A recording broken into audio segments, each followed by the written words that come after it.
Mga good morning, yan. Bumili nga pala ako ng tambakol, yan. Ating sasain ko.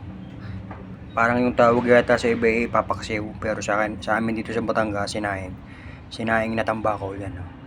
Ang bili ko nga pala guys dito ay itong isang buo ay 250. Yan. Meron tayong dito sibuyas bawang. Ilalagay natin dito. Tapos ilalagay natin ng tambakol.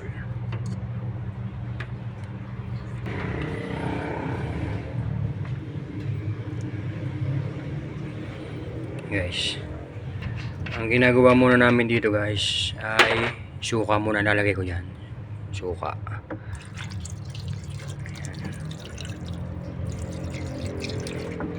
Guys, yan. Pakukulang ko muna yung sa suka.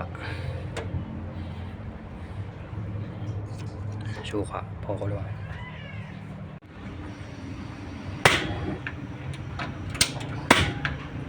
Yan guys. Bale, pakukulang lang natin yung suka.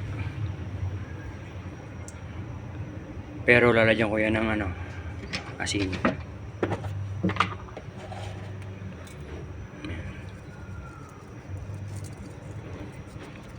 Tapos paminta.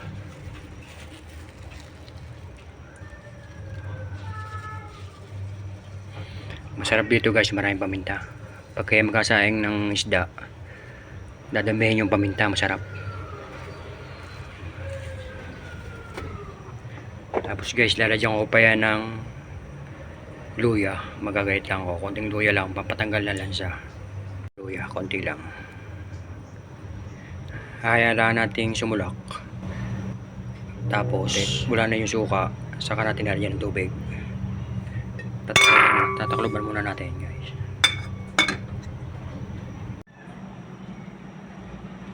Tingnan natin. Ayan o.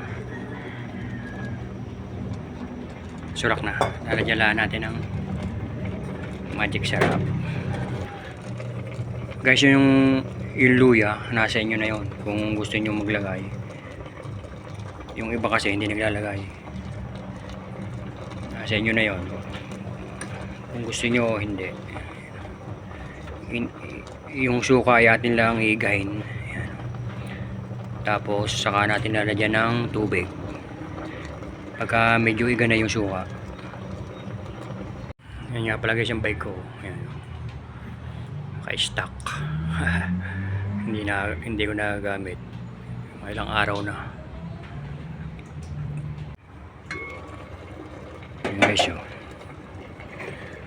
Yung mga hindi nakakalam, kaya ang inuna ko yung suka. Tingnan nyo guys ang ganda na ng kulay ang ganda ng kulay ng patis pero pwede na dyan tubig. Lagyan na natin tubig niyan ay yung lampas sa isda. Lampas sa isda yan. Tingnan yung kulay guys, ang ganda-gandang kulay ang gagawin natin dyan, lalakasan muna natin ang apoy. Pagka guys yung apoy pagka kayo maglalagay ng tubig, lalakasan nyo ulit ang apoy. Tapos pagka nakulo na siya, hihinaan nyo na ulit para yung isda ay magandang pagkakaluto at siguradong malambot na malambot. Ayan guys pag hindi sumulak na, hihinaan na lang natin. Sulak na. Ayan, nasulak na. Gagawin natin, hihinaan natin ang apoy. Ayan. Ayan. Mahinang apoy, tapos maghihintay tayo ng 4 to 5 hours. Ayan. 4 hanggang 5 oras. Tapos bibistahin natin. Pagka hindi pa masyadong malambot, magbabanto ulit tayo ng tubig. Mamaya na tayo maglalagay ng mga seasoning. Pero yung iba dyan nalagay ko na. Pagkakulang, magdadagdag na lang tayo. Mamaya na lang guys. Walang bibisitahin yan. Yan, makaraan ng 1 oras. Yan, gaya na siya. Ang ganda ng Ang ganda guys. Lalagyan pa ulit natin ng tubig pa. Ito. Ganun uli ang proseso natin. Atin lalakasan uli. Ayan. At nasulak na, ihinaan uli. Ayan guys, nasulak na uli. Ating ihinaan uli. Ayan. Balikan na lang uli natin mamaya. Ayun. Nakaraan ng kanina isang oras, 3 oras.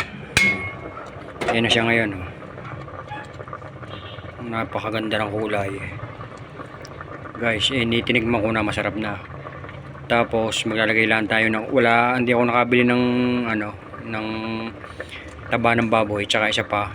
Hindi rin ako nakain ng taba ng baboy, kaya ito na lang mantika. Ito ay vegetable oil. Lalagyan natin yan, guys. Ano. Lalagyan nyo guys yan. Ayan, oh. Lalagyan nyo ng mantika guys. Ayan, oh. Kita nyo naman, lalong gumanda. Lalong gumanda ang kulay. Lalong gumanda ang taste niya. Ayan. Pero hindi pa natin yan papatayin. Hayaan muna natin siya sumula. May lalagay pa tayong isang sekreto. At ito ay yung pampatimbang ng lasa. Lalagyan natin yan ng konting asukal. Kasi yung asukal, nakapagtanggal ng lansa at saka isa pa ay nakapagpatimbang ng lasa. Pagka maalat or maasim, pag nilagyan nyo ng asukal, magiging tama ang lasa. Ganito lang yun.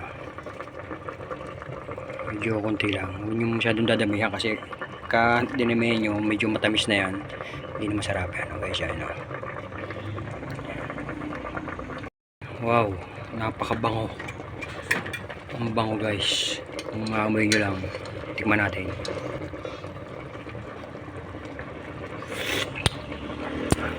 Sarap, ayos na guys. Napakasarap. Yan guys ang sinaing na tambakol, lutong Batangas guys. Okay na yan. Bye bye.